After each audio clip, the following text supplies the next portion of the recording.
SEP Fanfic Readings presents Finding Hermione by ebookdragon.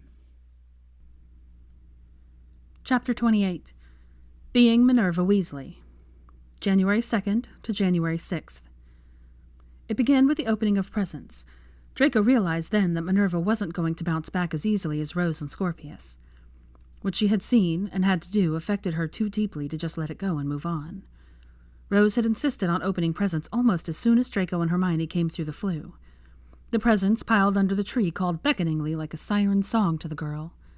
Rose seemed to be the only one to maintain a festive spirit throughout Draco's hospital stay. The festive holiday spirit had come and gone at Spinner's End. The room they'd all decorated together now seemed like a pale comparison to the cheerful room it had been at the beginning of the children's winter break. The tree didn't glitter with the fairy lights, as Tansy had sent the fairies back to their home in the attic when Christmas had come and gone without Draco returning home. Draco was disappointed. It wasn't the Christmas he'd envisioned as their first together. He was also worried about how much this would affect future Christmases. Would his family always remember that he'd been in the hospital fighting to survive on Christmas Day? Maybe next Christmas would not be at Spinner's End or Malfoy Manor. He would have to see what Hermione thought about spending Christmas in Paris next year. They could create new traditions then, traditions that weren't tainted by fear and guilt. Scorpius, Draco could tell, wasn't all that interested in opening presents. He was only sitting on the floor tearing open the gifts for the sake of Rose. He kept shooting glances at Draco and Minerva sitting on the couch. Draco didn't spoil Scorpius like he'd been spoiled as a child. There weren't piles and presents stacked under the tree for each child. Draco was always more interested in giving meaningful gifts, not junk that would be played with once and thrown into a corner.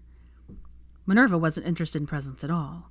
She refused to sit on the floor with Hermione, Scorpius, and Rose. "Can't see," was all she said when asked why. Draco understood the need to protect your back. Even now, years after the war, he never turned his back on a door. She sat beside him on the sofa, gripping her wand tensely as if she expected them to be attacked at any second. Draco remembered that feeling. It had been years after the war before he was able to sit in a room and not grip his wand convulsively. He set a hand on her shoulder, and she jumped, little red sparks shooting out the end of her wand. "Put the wand down," he said quietly but firmly to her. She was coiled so tight she could seriously hurt someone if they startled her bad enough. She shook her head and swallowed convulsively, still gripping her wand. "You're going to hurt someone if you keep that up," he said quietly to her. "Set it here between us on the couch." Rose and Scorpius didn't notice the exchange. They were too busy ripping wrapping paper and flinging it over their shoulders with glee, more so on Rose's part. Hermione shot them both a worried glance from her spot on the floor between Rose and Scorpius. Hoping to ease her anxiety, Draco took the black velvet box that was on the end table beside him and handed it to Minerva. "Here, this is from Scorpius and me." That got her to set her wand down. She took the box from his hands and looked up at him with a puzzled frown. "What is it?" "Open it up and you'll find out," he answered. She cracked the lid of the jewelry box and gasped. She drew the bracelet out of its box and held it up so that she could examine it closer. She smiled and leaned into him when she saw the little broom charm dangling from the bracelet. She froze as she continued to inspect the charms. She surprised him by setting the bracelet back in its box, grabbing her wand and fleeing the room, leaving the bracelet in its box sitting beside him. Hermione came over and sat beside him, picking up the box. "What happened?" she asked. Draco looked at the closed door that Minerva had just fled through. "I'm not sure. I gave her Christmas present to her. I thought she liked it at first, but she put it back and ran off." Hermione took the bracelet out of its box and examined it herself. "I'm not sure what the problem is," she said, putting the bracelet back. "You did a very good job picking out the charms." They left her alone to gather her thoughts while Scorpius and Rose finished opening Christmas presents. Hermione helped Rose clasp her unicorn necklace around Rose's neck. Scorpius looked so proud of himself as he slipped on the small signet ring that Draco had worn when he was his age. They climbed the stairs together and Hermione knocked on Minerva's door. Hermione stuck her head inside and quietly asked, "Can we come in?" After a murmured response, Hermione led the way inside. They found her sitting on the edge of her bed, looking down at the floor. Draco and Hermione sat on either side of Minerva. Hermione brushed some of Minerva's curly red hair back and tucked it behind her ear. "Can you tell us what happened?" "I don't want to be a Weasley anymore," Minerva said quietly. Draco drew the bracelet out of his pocket. "Is that why you ran off?" Minerva nodded her head, still looking down at her feet. "I don't want to look at the W all the time. I don't want to be a Weasley anymore." "Honey, that's your name. It's a part of who you are," Hermione said with sympathy. "I know that what you had to do was awful for you, but that doesn't mean you should reject your name." "No, I can't do it. I don't want to be his daughter anymore," Minerva said. She started to sob then. The sound of her crying echoed off the walls and warred with the sound of the waves of the ocean in her room. Hermione wrapped her arms around her daughter and let her cry into her shoulder. While they were both occupied, Draco unlatched the bracelet and slid off the snowdrop charm, spacers, and W charm. He put the snowdrop and a spacer back to make it look like the W was never there. He put the bracelet on her nightstand and slipped the charms into his pocket. "It will get easier with time," Hermione was saying to Minerva, stroking her hair. "No, it won't," Minerva wailed. "I don't want to be the daughter of a man that tried to kill my mum. He almost killed Draco. I don't want to do it anymore." Draco wanted to give her what she wanted. He wanted to let her renounce her Weasley name if it would make dealing with this easier for her. Her crying was breaking his heart. The sound of screaming reverberating off the walls of the master suite woke them both from their sleep. "What is it?" Hermione asked sleepily, sliding out of bed and putting on her crimson dressing gown. "One of the kids," Draco answered, also getting out of bed and putting on a shirt. She cinched the belt of her silky robe tight. "How can we hear it in here, though?" Draco walked to the door and opened it. The noise in the room died away, but they could hear the faint cries emanating from down the hall. "The room's a charm to alert the master suite if something happens in the middle of the night," Draco explained, as they hurried across the landing to Minerva's room, where the cries were coming from. Minerva clung to them when Hermione woke her up. She mumbled, "Wasn't in time," over and over again as she sobbed into his chest. Finally, she cried herself into an exhausted sleep, but refused to let go of either of them. Not willing to pry her hands loose, Draco laid back on the bed with her and nestled between them. They talked, together as a family, throughout the entire week Draco had been home. Draco and Hermione spent time with each child, talking to them about Weasley's attack and Draco's hospitalization. They spent the most time with Minerva, talking about her actions that day, working to absolve her of the guilt she felt for her mistaken belief that she was the cause of the attack. Out of all of the talking and listening, two things remained the same for Minerva: the nightmares and her desire to stop being a Weasley. Much to Draco's relief and slight annoyance, Harry seemed to be able to help the most. He came over to the house and took Minerva for walks around the park. When Draco asked what they talked about, Harry told him that he was uniquely qualified to understand how it felt to harm another person to protect yourself or loved ones at such a young age. Today was the last day before the children would board the train to return to Hogwarts for the start of the new term. Minerva wasn't going. That much was clear to both Hermione and Draco. She had nightmares every night. They were all starting to get a little sleep-deprived, and Draco was getting a kink in his neck from sleeping in that too-small bed. Scorpius, while more likely to hug or cuddle with one or both of them for no reason, wasn't having nightmares. Weasley's attack was more of a wake-up call to Scorpius that his father wasn't invincible. Scorpius was slowly shedding the anxiety he'd felt during Draco's hospital stay. Every day, Scorpius saw Draco moving easier, and returning to his normal routine seemed to make it easier for Scorpius to accept that Draco was fine. Draco decided that he would be able to return to school tomorrow, only a little late to return to classes. Every nightmare and every talk ended with Minerva denying her family name. Loud and stubborn refusals to be a Weasley turned into tearful pleas. Then angry defiance when she felt they weren't taking her seriously enough. Today, before bed, was a quiet, morose plea, almost as if she'd given up hope of getting what she wanted. They'd had to dose Minerva with dreamless sleep potion so that everyone could get a decent night's sleep without waking up to screaming and crying. They couldn't keep giving it to her. The potion was addictive, and the effects would wear off over time, making it more difficult to achieve a completely dreamless sleep until the user had to take more and more to get the effect they desired. Minerva was exhausted, though. Draco and Hermione were exhausted. Draco could feel his temper fraying at the edges from exhaustion, and what he felt was Hermione's stubbornness.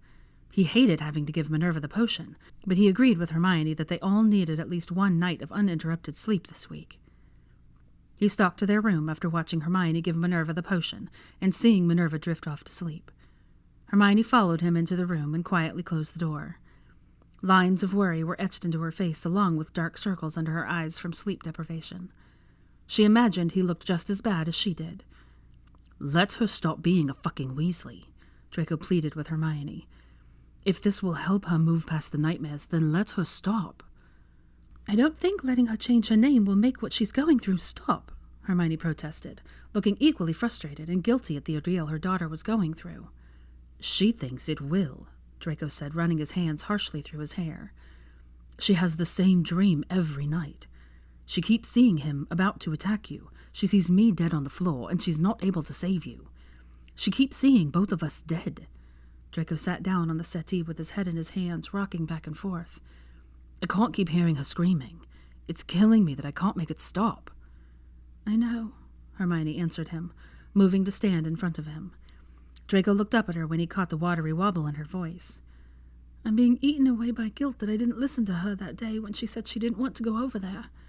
My 11-year-old child had to attack her own father to protect me." Hermione broke down crying then. Draco pulled her down into his lap and cradled her close to him. Hermione buried her face in his neck as Draco stroked her hair and back soothingly. Her tears slid in warm, wet trails down his neck, causing him to shiver at the sensation. "I'm supposed to be the one protecting her," Hermione sobbed into his neck. "If this is what makes her feel better, let her do this, please," Draco pleaded. "I want to try one more thing," Hermione sniffled. "Then we'll do whatever she wants." Draco felt relief at her capitulation. Hermione's grand idea seemed to be an odd version of immersion therapy. All the Weasleys were gathering to help Minerva.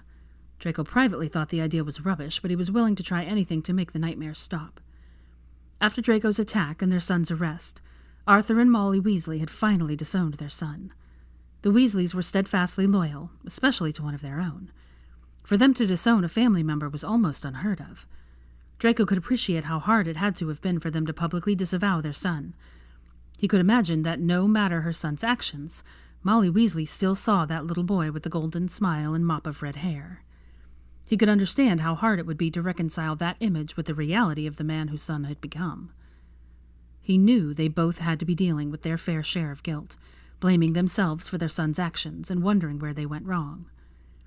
Out of sensitivity for their feelings, Draco wasn't going to this Weasley family gathering. He was taking Scorpius back to school. He watched as Hermione took Rose and a reluctant Minerva to the fireplace to flew to the burrow. Scorpius hugged Rose and Hermione goodbye. He spent a long time hugging Minerva, whispering something in her ear that had her hanging on tighter to him and nodding into his neck. Draco hugged and kissed the three before they stepped into the fireplace and disappeared to the burrow. "What did you say to her?" Draco asked Scorpius, curious about what had happened between the two. Scorpius ducked his head, ears turning pink. "I told her that her last name didn't matter. She's my sister, and Malfoys always take care of their family." Draco marveled at the wonderful kid he'd somehow been blessed with. He didn't deserve a kid like Scorpius, not after how much of a spoiled shit he was growing up. Weren't you supposed to be blessed with children just like yourself so that you knew the hell you put your parents through? "I don't deserve you," Draco said, smiling down at his son. "You're the best son a father could ever ask for." Scorpius blushed again and fidgeted with his new ring. "I just want her to get better," Scorpius said sadly. "We all do, buddy," Draco said, resting his hand on his shoulder. "You could always make her a Malfoy," Scorpius suggested. "If it were a possibility, I would do it in a heartbeat," Draco answered. He would make her a Malfoy in a second if he thought it would help her move past this. They flew to the headmistress's office at Hogwarts. Minerva McGonagall, as well as Hestia Caro, head of Slytherin, were waiting for them when they stopped out of the fireplace. Both teachers talked quietly in a corner of the room to give them time to say goodbye. Scorpius was soon sent off to unpack his bag and return to classes. After the door closed behind Scorpius, the headmistress assessed him with a sharp, appraising look. "I'm glad to see her on the mend. How is my namesake doing, and when can I expect her back?" Draco sighed and seated himself in the red and gold tartan chair in front of the headmistress's desk. "She's not doing well. I don't know if Hermione told you, but she was the first to find us after Weasley attacked me. He was about to attack Hermione, and she stunned him. She didn't want to go over there, but we had talked her into it. Then that happened, and I almost died. She still has nightmares about what happened." "Oh, the poor dear," Minerva said softly. Draco nodded and continued. She says she doesn't want to be a Weasley anymore. Hestia nodded understandingly. Both Hestia and Draco knew the weight of an infamous name. She wants to disassociate herself with the name that's caused the pain and torment in her life. It's understandable, since she was bestowed the Weasley name by her father, that she would want to reject it as she rejects her father. What does Hermione think of all this? Minerva asked. She's being stubborn. She thinks that letting Minerva change her name won't help her, but nothing else is working. I think she might be close to giving in, Draco answered. I'm not sure what to tell you, Minerva said kindly, but she does need to return to school soon. Even someone as smart as Minerva can fall behind easily if she's out of school too long. We'll do what we can to help her through this, Hestia added, when she does return. Draco thanked the ladies and flew back home. He stepped into the drawing room and was drawn to the windows by a tapping noise. He opened the window, and a large, tawny barn owl soared into the room and dropped a letter into his hand before soaring back out. Draco ripped open the seal, barely noticing that it was from the Ministry. Dear parents of Minerva Granger Weasley, this letter is to inform you that your underage witch performed a severing spell at 14:05 today. While the use of underage magic is no longer prohibited outside of Hogwarts, we do recommend that the use of such potentially dangerous spells not to be used without parental supervision, if at all. Sincerely, Carmela Wingding. Department of Magical Education, Underage Use of Magic Division. Draco dropped the letter and started running up the stairs, shouting Minerva's name. He bounced off the door to her bedroom when he tried to open it. He whipped out his wand and blasted it open. He found her on the floor of her bathroom. Her long, red, curly hair was lying in heaps on the floor around her. Minerva appeared to have used the wand to cut her hair. Tufts of red stuck out in odd places. Cuts lined her scalp where she'd gotten too close. Draco disarmed her just as she was about to try to sever a lock of her hair on the back of her head. He sunk down to his knees in the pile of fallen hair, looking like red ribbons on the floor, and gathered her up into his arms. Angel, what have you done? He asked, breaking down and crying at the sight of her. I couldn't look in the mirror any more and see his hair, Minerva said hollowly. Draco pulled Minerva into his arms. Draco started rocking her like an infant as she murmured, No more Weasley, over and over again. Draco squeezed her tight. Whatever you want, Angel. We'll do whatever you want. Tansy, Draco called. The house elf popped into the room and surveyed the two of them on the floor, surrounded by Minerva's hair. He didn't miss the tears that pooled in the elf's eyes at the sight of Minerva. Will you please go get Hermione from the burrow? He asked, then added, and please get my mother after that. The elf nodded and was gone with a pop. Tense minutes passed and seemed like hours, but was probably only about 2 minutes before Hermione popped into the room alone. Draco? Hermione called when she stepped into the light of the bathroom doorway. Oh my God! She cried, horrified. She dropped to her knees beside him and ran her hand over Minerva's scalp. What did you do? Hermione asked brokenly, tears starting to course down her face. It has to stop, Hermione, Draco said, pleading his daughter's case and letting Hermione see his fear. She could have seriously hurt herself today. You have to give in. Let her be a Granger. Hell, let her make up her own bloody name if that's what she wants. Hermione nodded, tears trickling down her cheeks. He could see the guilt etched in her face. She tried. They'd both tried to find another way to help Minerva heal. Minerva, tell me what you want, love, Hermione said softly, kissing her daughter's head. I don't want to be a Weasley anymore, Minerva answered quietly. No more Weasley name. No more Weasley red hair. No more Weasley blue eyes. Okay, Hermione answered slowly. We'll think of something. Just give us some time. Draco had no idea how they were going to give Minerva what she wanted. A name was easy to take care of. They could change it, or just drop the Weasley name. The hair, the eyes. How were they going to change that? After they coaxed Minerva to take a nap, Tansy cleaned up all the hair and sat watching over the girl, while Draco and Hermione went downstairs to figure out how to keep their promise to Minerva. How do we give her what she wants? Draco asked despondently. He swirled the contents of his glass around as if the amber liquid within would give him the answers he sought. He caught the look that passed between his mother and Hermione. What is it? Draco asked, sitting up straighter on the sofa. You know how to give her what she wants. Hermione bit her lip and looked at his mother again. His mother nodded her head mysteriously. The two stared at each other for a while in some sort of silent communication before Hermione turned and took his hand in hers. "There's a way to give her what she wants," Hermione said, fiddling with the trio of rings that stacked on her right ring finger. "Your mother and we've been looking for a way since Minerva first started bringing up that she didn't want to be a Weasley anymore. I hoped it wouldn't come to it, but she's just not getting any better."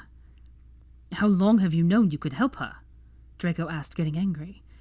They'd known they could give her what she wanted, and they let the poor girl suffer. Draco stood up and flung his glass into the fireplace. Hermione and his mother jumped as the glass smashed explosively against the brick of the fireplace. Draco rounded on them, ready to start yelling, when his mother held up her hand to forestall his tirade. "I found it yesterday evening," his mother said, "and I came over as soon as I found it to talk to Hermione about it."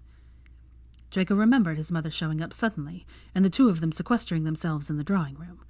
It cooled his ire to know that they hadn't known for weeks how to get Minerva what she wanted. He didn't like that they were keeping secrets from him, though. This would have been nice to know last night before Minerva decided to cut all her hair off. "What do we need to do?" Draco asked hoarsely, still standing by the fireplace. Hermione fiddled with her rings some more and looked nervously at him. "It involves blood magic."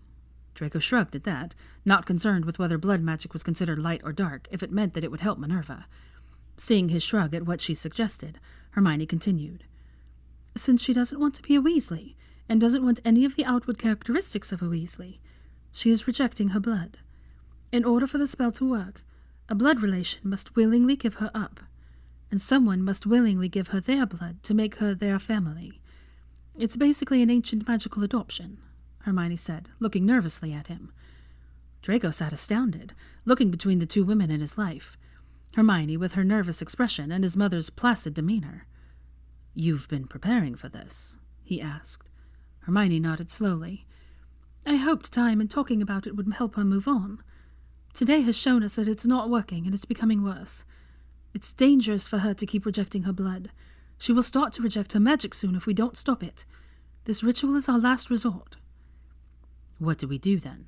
Draco asked. "You need a Weasley to give her up? Ready to go drag a Weasley back by the hair if needed." Hermione nodded in assent.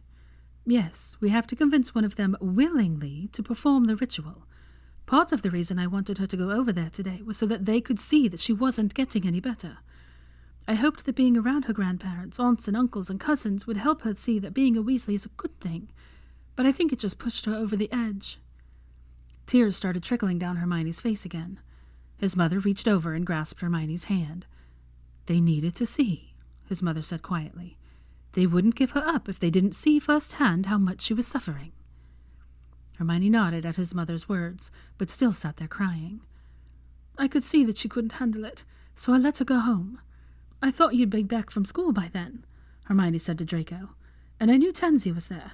I wanted to talk to them without her there, so I let her go alone." Draco knelt in front of the sofa and took her other hand in his. She looked at him full of remorse. "I'm sorry," she whispered to him. "I know you thought I was being stubborn, but until last night I didn't know what to do for her. I don't think she'll ever forgive me." "Tell her the truth," Draco said quietly.